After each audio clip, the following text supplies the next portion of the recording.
Se você quiser acompanhar, eu vou ler dois textos, pelo menos é o que eu penso, que vou ler, não sei se vai...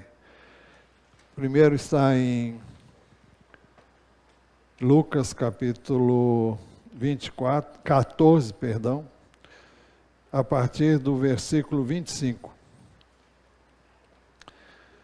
Grandes multidões acompanhavam Jesus e ele, voltando-se, lhes disse: se alguém vem a mim. Essa expressão, se alguém vem a mim, é uma expressão que normalmente ele usa e usou para referir-se a alguém que vem segui-lo. Isso vai ficar muito claro no que eu vou falar logo depois disso. Mas ele mostra que o tema vai te custar tudo.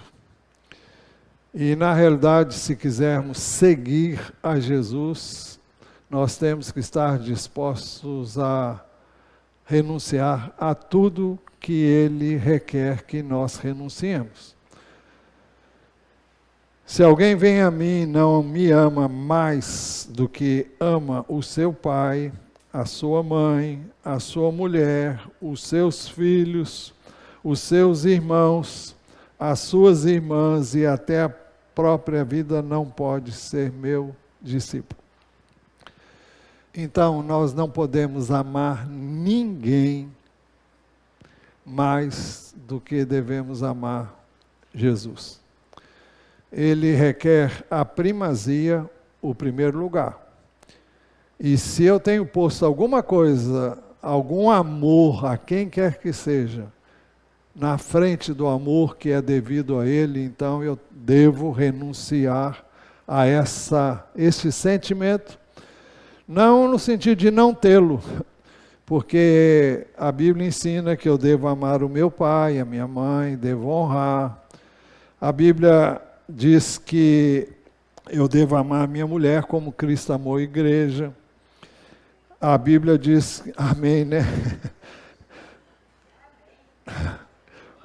Que devemos cuidar dos nossos filhos, isso é prova de amor, e devemos tratá-los de tal modo que eles não fiquem irritados, isso requer cuidado para com eles.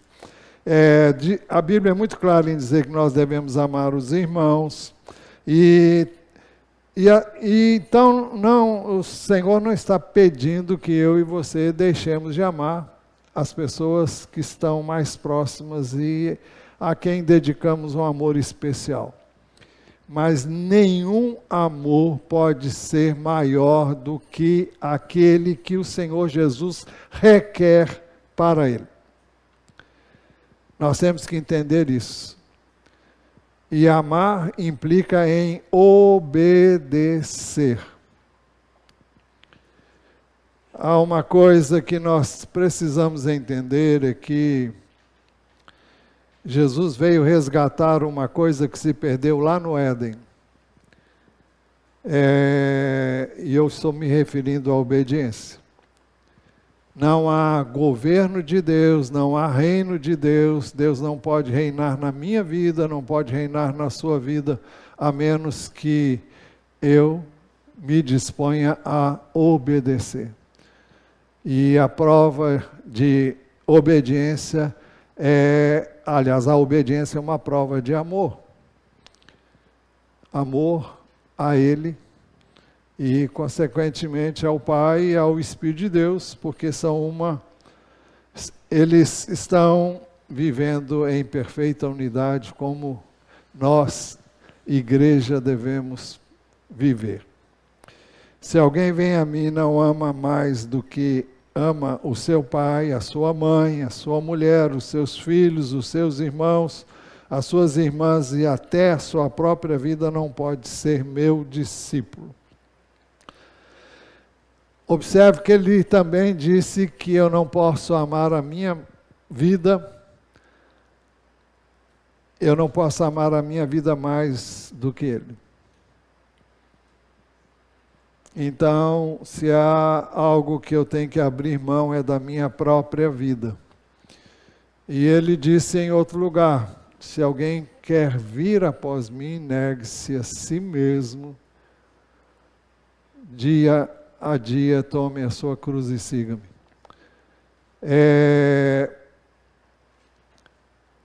Isso significa abrir mão da sua vida para viver aquilo que Ele quer que eu e você vivamos, quer pela obediência à sua palavra, quer pela sensibilidade ao Espírito de Deus que vai nos guiar quanto àquilo que Ele deseja que nós façamos.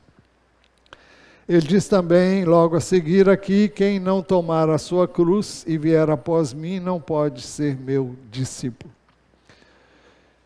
Quem não tomar a sua cruz e vier após mim não pode ser meu discípulo. Por que ele disse isso?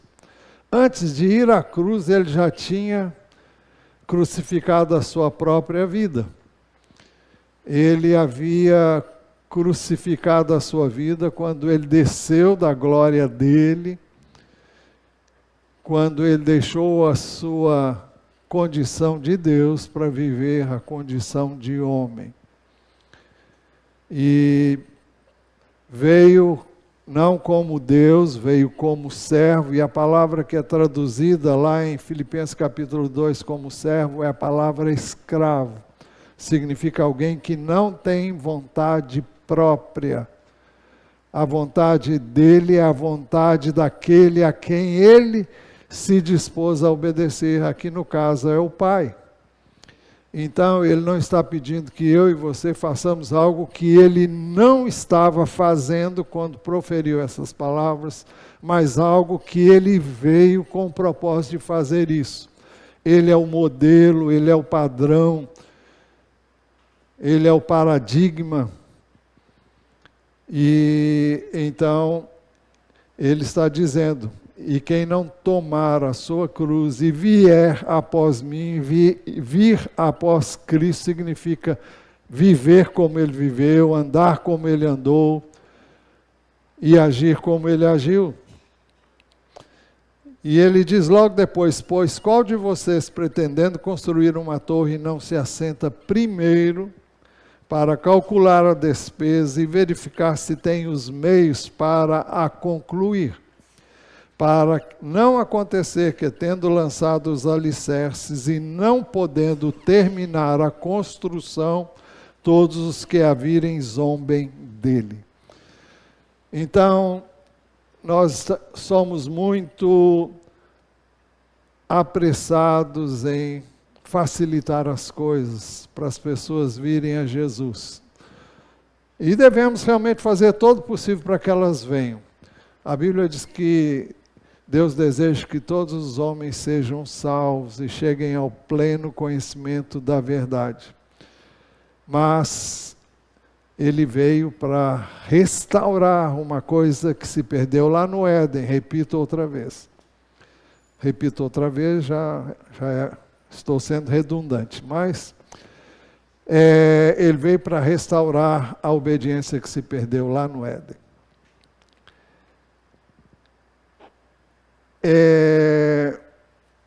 Nós temos que entender que ele veio para ser Senhor. E a palavra Senhor significa alguém a quem devemos obediência. Então ele veio para ser Senhor, ele veio para salvar, deu a sua vida por nós, veio para reinar em nós, e é o único rei que deu a sua vida para redimir aqueles que viessem a ser seus seguidores, seus súditos, se assim pudermos dizer, embora esta palavra não seja usada na Bíblia. Pois bem, depois ele diz,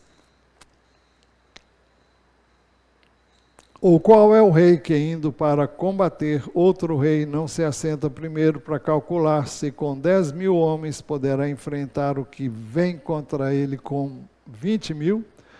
Caso contrário, estando o outro ainda longe, envia-lhe uma embaixada pedindo condições de paz. Assim, pois... Bom, então ele disse que eu e você precisamos fazer as contas. Eu preciso avaliar se realmente é isso que eu quero. Eu quero seguir a Jesus, eu estou pronto a... Não é pagar o preço, porque o preço ele pagou, mas vai custar alguma coisa.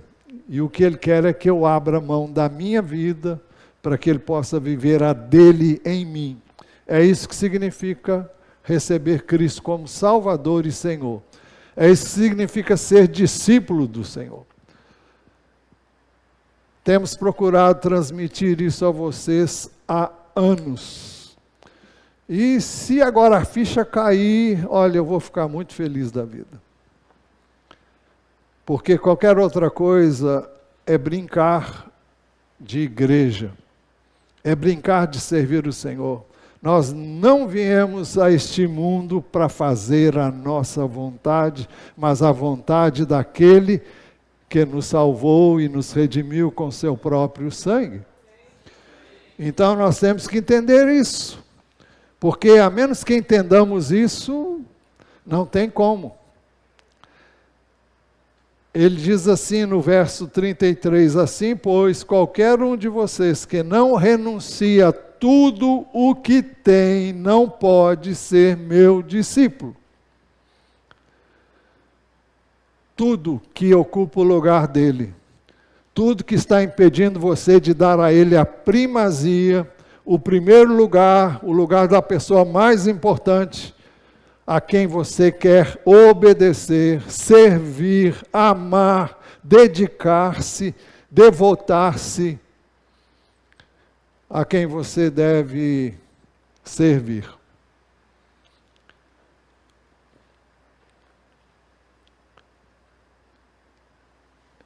Eu quero ler ainda um texto, é o segundo texto, e com isso eu termino. Não podemos nos esquecer daquilo que eu já disse no início, que está lá em Filipenses, capítulo 2, a partir do verso 5. Tenho entre vocês o mesmo modo de pensar de Cristo Jesus. É o apóstolo Paulo quem está dizendo, está escrevendo aos Filipenses, eu devo pensar como Cristo pensou. Que mesmo existindo na forma de Deus, não considerou ser igual a Deus algo que deveria ser retido a qualquer custo. Pelo contrário, ele se esvaziou, abriu mão de si mesmo, assumindo a forma de servo, a palavra aqui é escravo, tornando-se semelhante aos seres humanos, e reconhecido em figura humana, ele se humilhou, tornando-se obediente até a morte, e morte de cruz. Essa obediência é que ele veio restaurar. Ele veio para mostrar o propósito de Deus, para mim e para você, o propósito de Deus desde o início. Alguém pode dizer, será que Deus errou lá no início? Não. Ele deixou que eu e você experimentássemos o pecado e as consequências do pecado. Eu creio que todos nós aqui, sem distinção, já vivemos no pecado e já experimentamos as dores do pecado e as consequências do pecado. E o pecado tem uma única base, é a desobediência àquilo que Deus determina na sua palavra. Isso desde o início. Então é isso que tem que ser restaurado.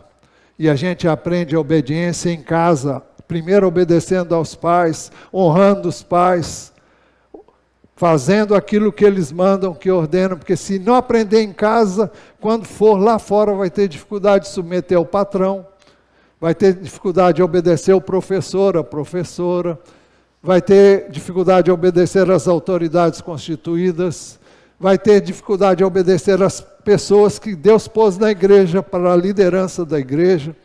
Então, como é que existe governo de Deus numa vida que não se entrega totalmente ao Senhor.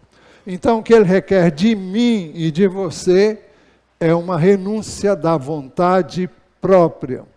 Não há espaço para a vontade própria na minha relação com Deus. Agora, não é algo que Ele impõe, é algo que Ele diz que é o que Ele quer. Obedece quem tem juízo. O texto diz, por isso também Deus o exaltou sobremaneira, e lhe deu o nome que está acima de todo nome, para que ao nome de Jesus se dobre todo joelho, nos céus, na terra e debaixo da terra, e toda língua confesse que Jesus Cristo é Senhor, para a glória de Deus Pai. Não é sem razão que, pouco antes de subir aos céus, Ele disse aos seus discípulos, toda autoridade me foi dada nos céus e na terra. Portanto, vão e façam discípulos. Agora, sejamos primeiro discípulos dele. E isso acontece quando nós renunciamos à nossa própria vontade para fazermos a vontade dele. Que Deus nos abençoe e nos ajude a ser aquilo que Ele planejou para nós. Amém.